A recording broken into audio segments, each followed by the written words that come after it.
We're going to start today with Chapter 1, just introduce some of the basic concepts of statistics. And we're going to start with the basic objective of statistics, which is to learn from data. And let's just start with an example and get kind of the two main ideas of this. So in our first example here, we want to know if eversonic batteries last longer than 28 hours. So the first thing we're going to do is select a random sample of 100 batteries, compute the average. How long do they last in this particular sample? 29.3 hours.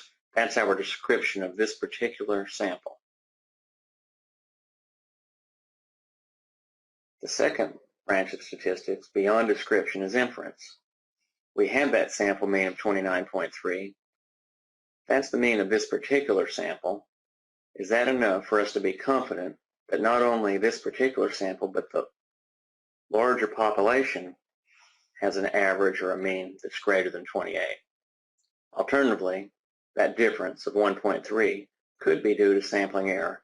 And so there we have the two main ideas in statistics, or the two main branches of statistics. Description, we're just going to describe a particular sample, or if we had a whole population, we could describe the population, but typically we will only have a sample. Describe that sample. The next step is, what does that sample tell us about the larger population? In this case, we know the sample, we are greater than 28 hours. That could just be this particular sample. The question that we'll be addressing for most of the course is, can we be confident that the difference is a real difference, or could it just be the fact that we drew this particular sample? That is, do we have sampling error? So we'll have another example here.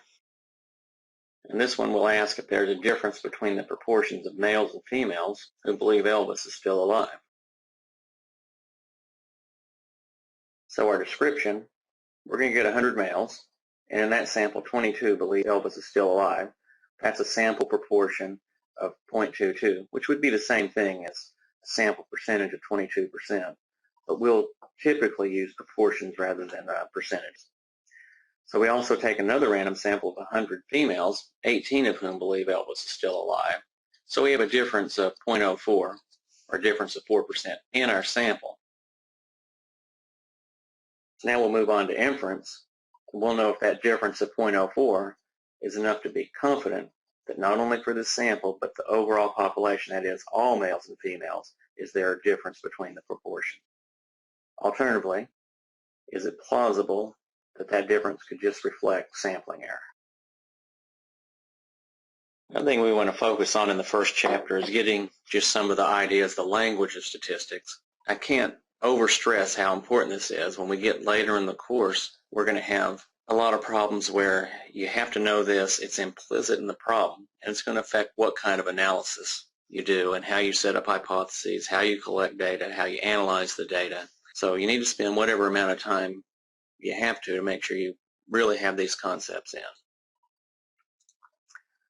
So first we're going to start with an element, which is just that unit from which you collect data. It could be an individual person, could be some item, an object, could be a time period. The variable then is really the information you're collecting from each element, and it's the property that has different values for each element, or could have different values for each element. And then the value is just a specific level of the variable for a particular element. Population, all elements of interest. A parameter. This is just a summary measure based on a population. So we might compute the average value for the population. And then the sample is a subset of a population. Like in the previous problems, we had 100 males and 100 females, or 100 randomly selected batteries. And a statistic is some summary measure that describes the sample data. Well, here it is in a diagram. We have the larger population, which is associated with a population parameter. In this case, you'll see the symbol mu. That's just the average for a population. A subset of that is the sample, and we have a sample statistic, x bar, which is the mean of a sample, or the symbol which represents a mean for a sample. So we'll use that x bar, that mean of the sample, to describe the sample, and also to try and make an inference about that mu, the population mean. Of course, you can see element here. That's just individual items in the sample and in the population. In this particular instance, we have some items that are in the population that weren't included in the sample, and some items that were in the sample. And we're going to select those items and use them to make some inference about all of the items, the population of items or elements in the population.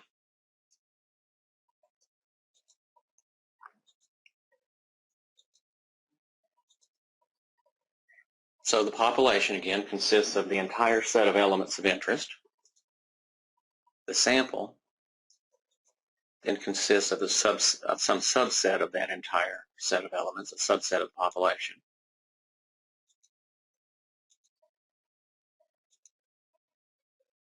Okay, that population then is described by population parameters.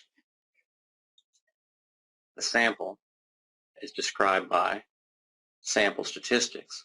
And we usually don't have the population parameters because it's uncommon for us to have access to the whole population of elements. So we've got these sample statistics, which vary from sample to sample. One time you'll take a sample of those, let's say those Eversonic batteries, and you might get 29.3 one time, 30.4 another time, 27.2 another time.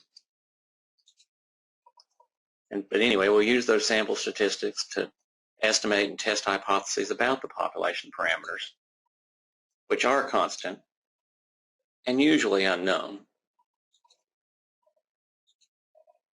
Another distinction we'll make is the distinction between quantitative and qualitative variables. A quantitative variable is just a numerical variable. It measures the amount of some characteristic possessed by an element or subject. So here's just some examples. The number of problems on a statistics exam, the length of time needed to finish a statistics exam, and the score on a statistics exam. And all of those are the amount, how many problems, how long did it take, how high did you score on the test, what's your specific score. We'll come back and put this in the context of what we talked about a minute ago. When we have a quantitative variable from our sample, the sample statistics will be the sample mean, that's just the average, and the sample standard deviation, which we'll designate as S. We'll get a little bit more into the standard deviation in the next chapter, but it's just a measure of how spread out the data are. Might as well go ahead and get that idea in. And once we have those statistics, the sample mean and the sample standard deviation, we're going to use them to estimate and test hypotheses about population parameters. In this case, the average for the whole population, which we'll designate as mu, and the standard deviation for the whole population, which we'll designate as sigma.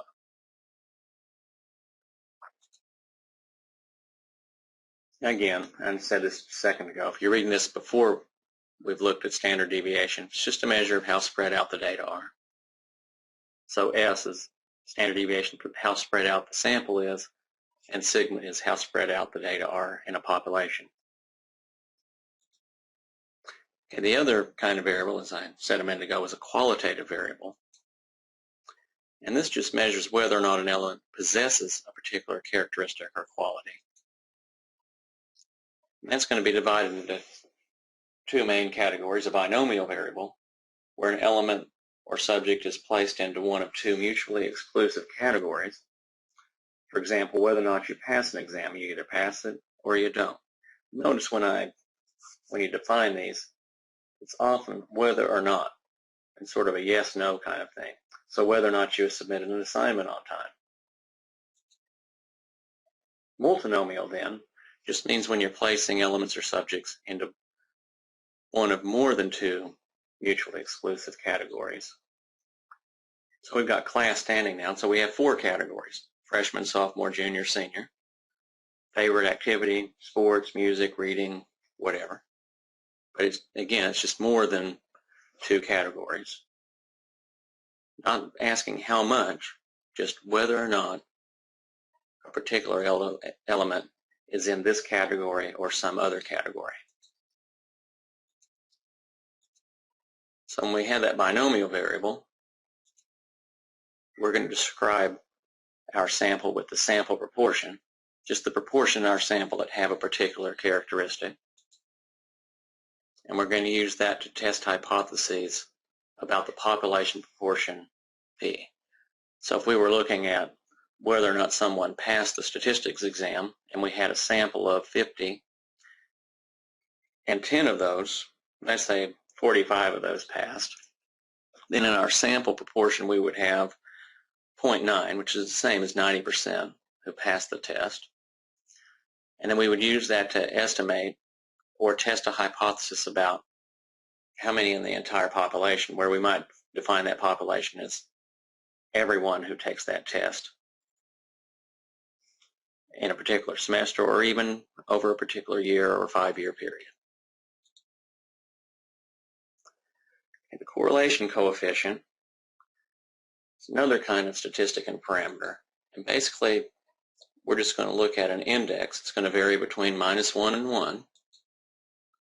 And it's going to tell us the degree to which two quantitative variables are related in a linear fashion. For the sample correlation, we're going to call that R. So from our sample data, we compute a statistic R. And then the population correlation coefficient is rho, which sort of looks like a P, but a little slanted there.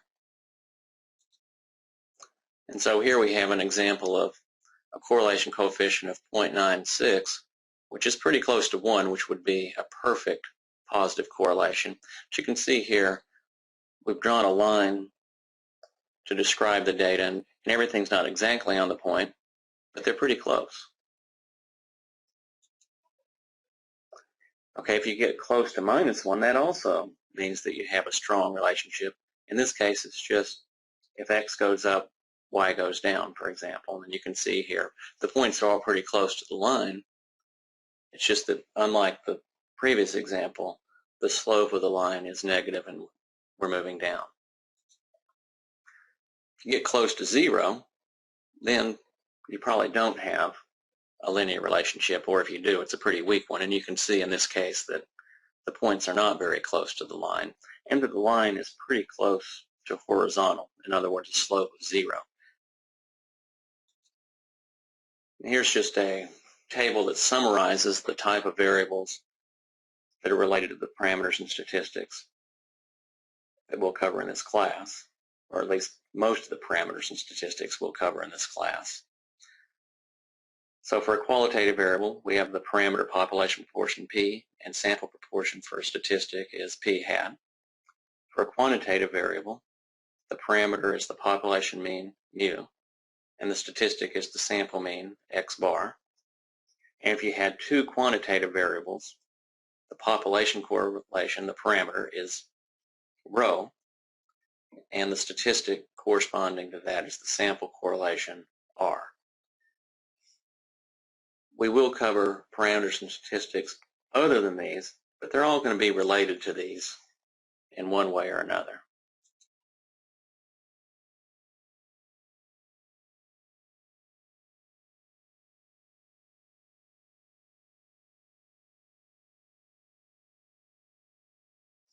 So let's give an example here. We've got a random sample of 100 male students at the university, 38 of whom are wearing a ball cap.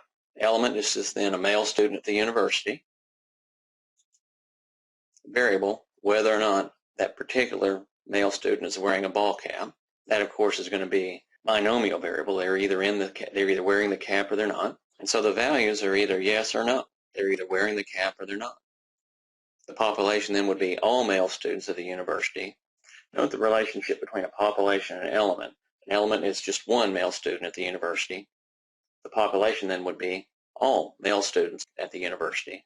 And for a binomial variable, the parameter is just the population proportion P. In other words, the proportion of all male students at the university who would be wearing a ball cap. The sample then in this particular case is the 100 randomly selected male students that were included in this sample. And then the statistic is the sample proportion, the proportion of male students in this sample that are wearing a ball cap. In this case, that'll be 38 over 100 or 0.38. One thing you might notice, it's not really any theoretical kind of thing, but it's kind of nice that population and parameter both begin with the letter P, and sample and statistic both begin with the letter S.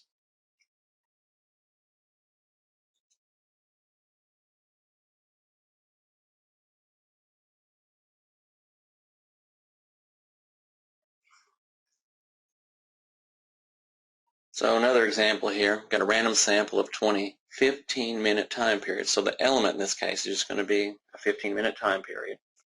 The average number of people entering the big store is 36. So an element, again, is just a 15-minute time period. The variable is just the number of people who enter the big store in a particular 15-minute time period. The values then could be things like 18, 45, 32. And when you're answering a question like this, not looking at what specific values you put in, just that you state values that are plausible. If you put 1,000,000 on this, you probably don't have a good concept of what the value is. Or if you put yes or no, we're not asking whether or not a particular person enters the store. It's how many, a quantitative variable, enter in a 15-minute period. And the population, again, would be all 15-minute time periods.